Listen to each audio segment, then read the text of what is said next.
नमस्कार, मैं हूं सत्यपाल और आप देख रहे हैं CWB हिंदी न्यूज। शक संवत 1946 विक्रम संवत 2081 आज कार्तिक मास के शुक्ल पक्ष की द्वादशी तिथि और दिन बुधवार है। तदनुसार अंग्रेजी तारीख 13 नवंबर सन 2024।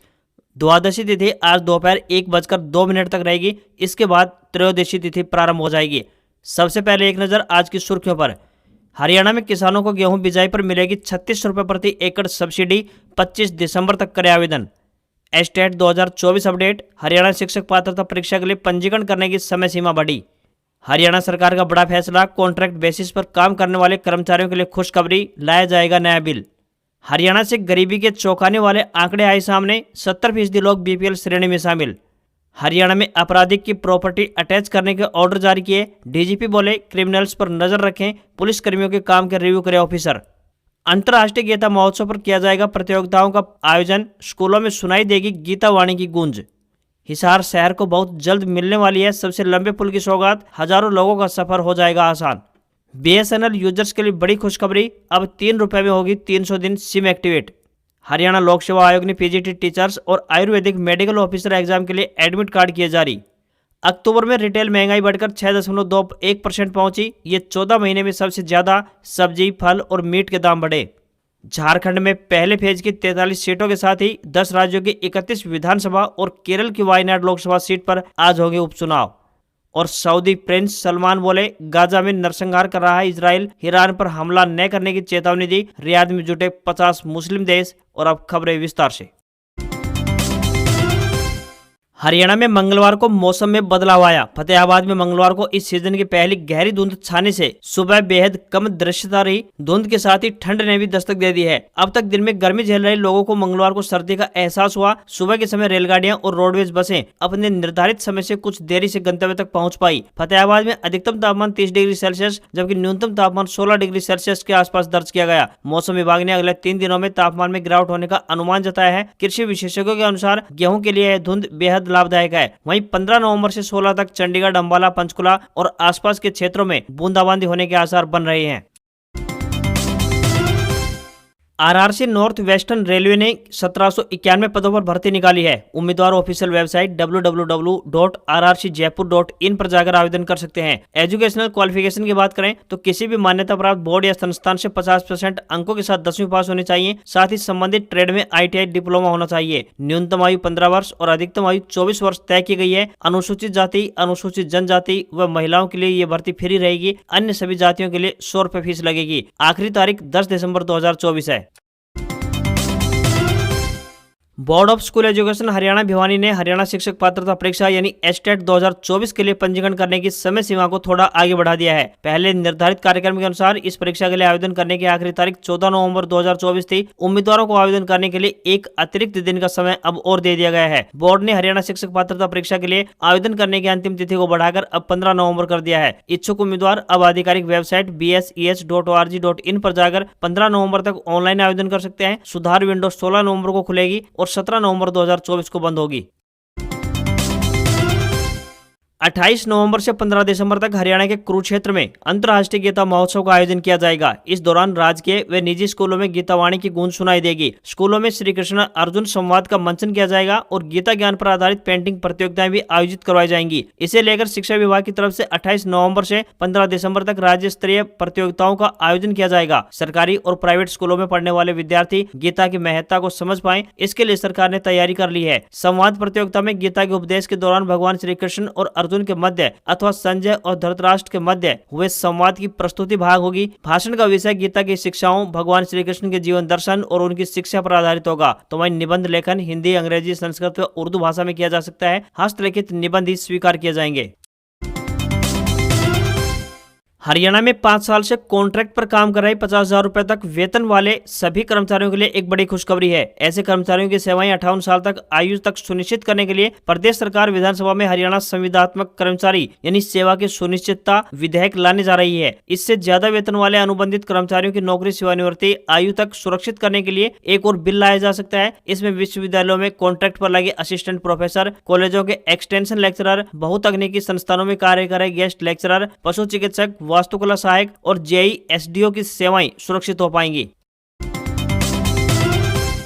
हरियाणा विधानसभा के शीतकालीन सत्र की 13 नवंबर से शुरुआत हो रही है, लेकिन कांग्रेस ने अभी तक विधायक दल के नेता का चयन नहीं किया है। चुनावी नतीजे घोषित हुए 1.5 महीने का समय बीत चुका है। ऐसे में सवाल खड़ा हो रहा है कि इतने दिनों बाद भी कांग्रेस पार्टी इस पद को लेकर किसी अंतिम फैसले पर क्यों नहीं पहुंच सकी है। बता दें कि विधायक दल का नेता ही विधानसभा में नेता प्रतिपक्ष की भूमिका निभाता है और फ्लोर पर विपक्षी विधायकों को एकजुट रखना और बड़े मुद्दों पर सरकार को घेरने में उसकी सबसे अहम भूमिका नजर आती है। हरियाणा विधानसभा चुनाव में कांग्रेस पार्टी के 37 विधायकों को जीत मिली है और इनमें से 31 विधायक पूर्व सीएम भूपेंद्र सिंह हुड्डा गुट से हैं। हुड्डा गुट लगातार कोशिश में लगा है कि उनके किसी करीबी को विधायक दल का नेता बनाया जाए, जबकि कद्दावर नेता कुमारी शैलजा और रणदीप सुरजेवाला चाहते हैं कि हुड्डा गुट से अलग किसी भी नेता को विधायक दल का नेता चुना जाना चाहिए। दलित समुदाय से ताल्लुक रखने वाले प्रदेशाध्यक्ष चौधरी उदय भान सिंह को खुद अपनी सीट पर हार झेलनी पड़ी। ऐसे में उनकी कुर्सी पर भी खतरा मंडरा रहा है। इन वजहों के अलावा कांग्रेस हाईकमान भी नेता प्रतिपक्ष को चुनने को लेकर कंफ्यूज दिखाई दे रही है। इसलिए भी कांग्रेस इस मसले पर सारे एंगल जानने के बाद ही अंतिम फैसला करना चाहती है। आर्थिक दृष्टि से नजर डालें तो हरियाणा की गिनती देश के समृद्ध राज्यों में होती है। प्रति व्यक्ति आय के मामले में भी काफी आगे है। कई ग्रामीण इलाके तो शहरी क्षेत्रों को भी मात देते हैं, लेकिन इन सब के बावजूद भी प्रदेश से गरीबी का चौंकाने वाला आंकड़ा सामने आया है, जिसने हर किसी को हैरत में डाल दिया है। राज्य की उपभोक्ता एवं आपूर्ति मामले मंत्रालय के डेटा से खुलासा हुआ है कि हरियाणा में 70% लोग बीपीएल श्रेणी में आते हैं। संचालित राज्य की जन वितरण प्रणाली में शामिल लोगों की संख्या का आंकड़ा 1,98,00,000 सामने आया है, जबकि राज्य की कुल आबादी 2,80,00,000 है। इस हिसाब से सूबे की 70% आबादी फ्री राशन जैसी सुविधा का लाभ उठा रही है। इस साल अप्रैल का डेटा था कि 63% लोग बीपीएल के दायरे में आते हैं और अब यह आंकड़ा बढ़कर 70% पहुंच चुका है। माना जा रहा है कि लोकसभा और विधानसभा चुनाव के दौरान लाभार्थियों की संख्या बढ़ाने के मकसद से अभियान चलाया गया होगा और उसके चलते ही इस आंकड़े में बढ़ोतरी दर्ज की गई है। ऐसे में हरियाणा जैसे समृद्ध राज्य से इस तरह के आंकड़े सामने आना हर किसी को हैरत में डाल रहा है।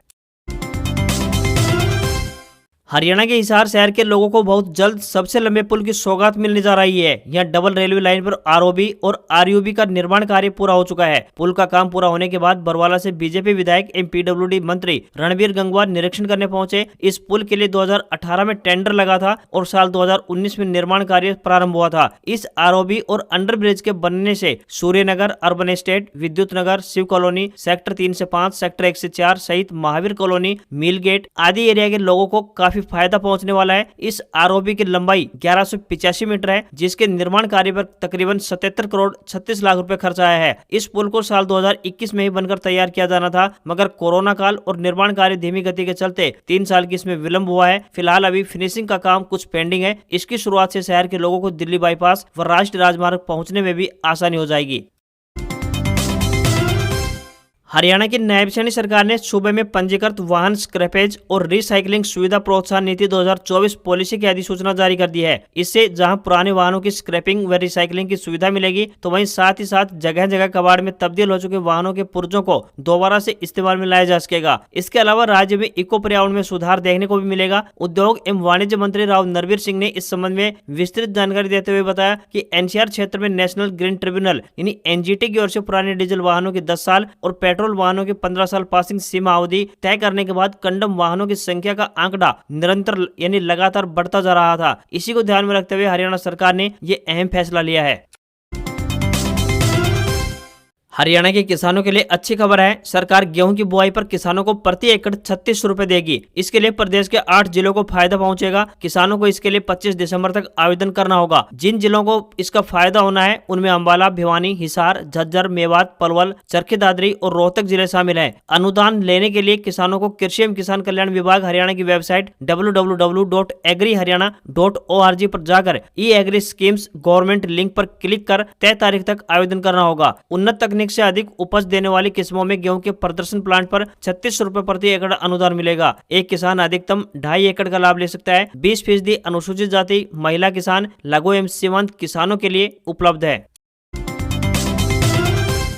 हरियाणा लोक सेवा आयोग ने पीजीटी टीचर्स और आयुर्वेदिक मेडिकल ऑफिसर एग्जाम के लिए उम्मीदवारों को एडमिट कार्ड जारी कर दिए हैं। ऐसे में परीक्षा में शामिल होने वाले उम्मीदवार ऑफिशियल वेबसाइट पर जाकर अपने एडमिट कार्ड चेक और डाउनलोड कर सकते हैं। 17 नवंबर को 3000 से ज्यादा पदों के लिए ये परीक्षाएं आयोजित होने जा रही हैं। हरियाणा पीजीटी टीचर्स और आयुर्वेदिक मेडिकल ऑफिसर सरकारी नौकरियों के लिए स्क्रीनिंग टेस्ट और विषय ज्ञान परीक्षण 17 नवंबर को अलग अलग शिफ्ट में किया गया है। जिन उम्मीदवारों ने इस परीक्षा के लिए आवेदन किया है वे आधिकारिक वेबसाइट पर जाकर अपना एडमिट कार्ड चेक कर सकते हैं, साथ ही डाउनलोड कर पाएंगे। होंगे। अंग्रेजी, अर्थशास्त्र, हिंदी और आयुर्वेदिक मेडिकल ऑफिसर पदों के लिए एग्जाम एक ही दिन आयोजित की जाएगी, लेकिन हर कैटेगरी के लिए अलग अलग तय किया गया है। बीएसएनएल अपने यूजर्स के लिए कई लंबी वैलिडिटी वाले प्लान ऑफर कर रहा है। सरकारी टेलीकॉम कंपनी के पास 26 दिन से लेकर 395 दिन तक की वैलिडिटी वाले रेगुलर रिचार्ज प्लान है, जिनमें यूजर्स को unlimited calling, free national roaming, data और वैल्यू एडेड सर्विसेज का फायदा मिलता है। भारत संचार निगम लिमिटेड ने अपने सस्ते रिचार्ज प्लान की वजह से पिछले 2 महीने में 55 लाख से ज्यादा नए यूजर्स जोड़े हैं और प्राइवेट टेलीकॉम कंपनियों जियो, एयरटेल और वोडाफोन आइडिया के यूजर बेस में सेंध लगा रहा है। बीएसएनएल के पास 300 दिन की वैलिडिटी वाला सबसे सस्ता रिचार्ज प्लान है, जिसमें यूजर्स को अनलिमिटेड कॉलिंग, डेटा और फ्री एसएमएस का फायदा मिलता है। भारत संचार निगम लिमिटेड का यह रिचार्ज प्लान 797 रुपए में आता है, यानी इसके लिए आपको रोजाना 3 रुपए से भी कम खर्च करने होंगे। कंपनी ने हाल ही में बताया कि 50,000 नए 4G टावर लगाए गए हैं, इनमें से 41,000 टावर शुरू कर दिए गए हैं। हरियाणा में अपराधियों को लेकर पुलिस महानिदेशक शत्रुजीत कपूर वरिष्ठ पुलिस अधिकारियों के साथ एक बैठक की। यह बैठक पुलिस मुख्यालय पंचकुला में आयोजित की गई। इस बैठक में उन्होंने स्पष्ट किया है कि पुलिस अपराधियों पर कड़ी से कड़ी कार्रवाई करे और आमजन के प्रति सहानुभूति तथा संवेदनशीलता का भाव रखे। इस दौरान शत्रुजीत कपूर ने पुलिस अधिकारियों से कहा कि अपराध नियंत्रण का सबसे सरल और आसान उपाय है कि इसके घटित होने से पहले ही रोकथाम के लिए योजनाबद्ध तरीके से काम किया जाए। उन्होंने कहा कि प्रिवेंशन को लेकर हरियाणा पुलिस की तैयारियां बेहतरीन होनी चाहिए। इसके लिए अधिकारी फील्ड में निकले और अपराधियों से निपटने के लिए नीचे की पुलिस कर्मचारियों की ब्रीफिंग करें। डीजीपी ने कहा कि अधिकारी डाउन द लाइन यह मैसेज बहुत ही साफ और स्पष्ट पहुंचाएं कि अपराधियों पर सख्त से सख्त कार्रवाई करनी चाहिए। उन्होंने कहा कि नए कानून में अपराधियों की प्रॉपर्टी को भी अटैच करने का प्रावधान है, ऐसे में अधिकारी नियम अनुसार उन पर कार्रवाई करें। विकास एवं पंचायत विभाग हरियाणा की ओर से सभी विभागीय अधिकारियों को ग्राम पंचायतों में कार्यरत सफाई कर्मचारियों को निर्देश जारी किए गए और साथ ही इससे संबंधित एक पत्र लिखा गया है। इसमें लिखा गया है कि लगातार ऐसे मामले संज्ञान में आ रहे हैं कि कुछ ग्राम पंचायतों में कार्यरत सफाई कर्मचारी निजी क्षेत्रों में या फिर सरपंचों के घर के आसपास सफाई का काम कर रहे हैं और गाँव की साफ सफाई की ओर ध्यान नहीं दिया जा रहा है। जिला विकास एवं पंचायत अधिकारी की ओर से जारी आदेश में कहा गया है कि आप अपने अधीन ग्राम पंचायतों में कार्यरत सफाई कर्मचारियों को गाँव की साफ सफाई करने बारे में पाबंद करें तथा साथ ही निर्देश दें कि यदि कोई सफाई कर्मचारी किसी भी निजी क्षेत्र में काम करता पाया गया तो उसके खिलाफ नियमानुसार कार्रवाई अमल में लाई जाएगी। यदि कोई सरपंच, कर्मचारी या अधिकारी किसी भी सफाई कर्मचारी को अपने घर या फिर निजी क्षेत्र में साफ सफाई कार्य हेतु दबाव डालता है तो उसके विरुद्ध नियमानुसार कार्रवाई करते हुए जिला कार्यालय को अवगत करवाना सुनिश्चित करें। इसमें किसी भी प्रकार की लापरवाही के लिए आप निजी रूप से जिम्मेदार होंगे। भारतीय शेयर बाजार में सेंसेक्स दिन के ऊपरी स्तर यानी 79,820 से 1145 अंक गिरा, वहीं निफ्टी भी दिन के ऊपरी स्तर 24,242 से 359 अंक गिरा। दिन भर के कारोबार के बाद सेंसेक्स 820 अंक की गिरावट के साथ 78,675 के स्तर पर बंद हुआ। वहीं निफ्टी में भी 257 अंकों की गिरावट देखने को मिली और ये 23,883 के स्तर पर क्लोज हुआ। HDFC बैंक, SBI, NTPC और लार्सन एंड टूब्रो ने बाजार को सबसे ज्यादा नीचे गिराया, जबकि ICICI बैंक, सन फार्मा, इन्फोसिस और TCS ने बाजार को ऊपर खींचा। 10 ग्राम 24 कैरेट गोल्ड का भाव 1519 रुपए गिरकर 75,321 रुपए पर पहुंच गया है। तो वहीं चांदी की कीमत में भी गिरावट देखने को मिली और ये 2554 रुपए की गिरावट के साथ 88,305 रुपए प्रति किलो हो गई है। दिल्ली में 10 ग्राम 22 कैरेट सोने की कीमत 71,000 रुपए और 10 ग्राम के 24 कैरेट सोने की कीमत 77,440 रुपए पहुंच गई है। आज खबरों में बस इतना ही। देखते रहिए आपका अपना हरियाणा का सबसे बेहतरीन news channel CWB Hindi news. नमस्कार। इसी आशा के साथ आपका दिन शुभ रहे।